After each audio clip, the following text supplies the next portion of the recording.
The minimum wage peaked in 1968.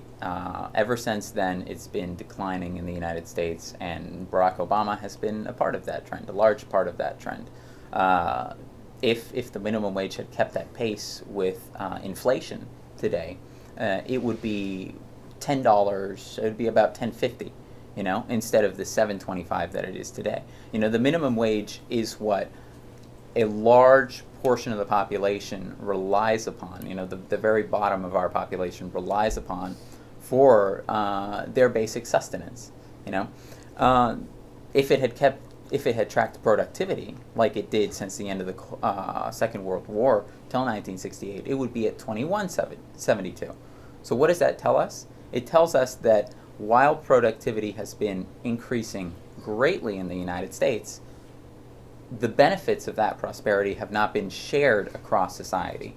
Instead, they've been concentrated in a very small minority of executives and corporate boards. That's where the money's going, and that's why you get these outrageous, distributions of income of like 300 to 1, 600 to 1 between CEOs and their average employee, not the janitor, the average employee. Jason Russell. Glad you mentioned that, Nick. It's very funny that you would say that, because actually 3% of minimum wage workers are living in poverty. 3% of minimum wage workers live in poverty. That's all? That's all. Yep.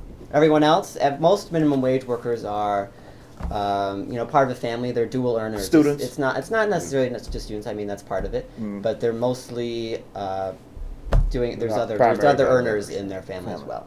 But also in terms of what you're talking about, in terms of the gains between productivity and wages, when you actually go and look at the numbers and you adjust the numbers for proper variables, when you adjust for things like compensation and not just wages, in terms of the benefits that you get with your salary, we're seeing that productivity and compensation has actually tracked each other very closely.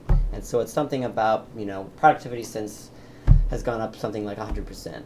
And you see that compensation's gone up close to 90-95%. Yeah, but productivity, isn't that because companies are doing more with less? Right? Companies are doing more with less. Because they're outsourcing Technology. jobs. Exactly. Technology. Right. A lot of people now, if you have a job now, and a lot of companies, not just low-wage jobs, but higher-end jobs too, one person often is doing the work of 2.5,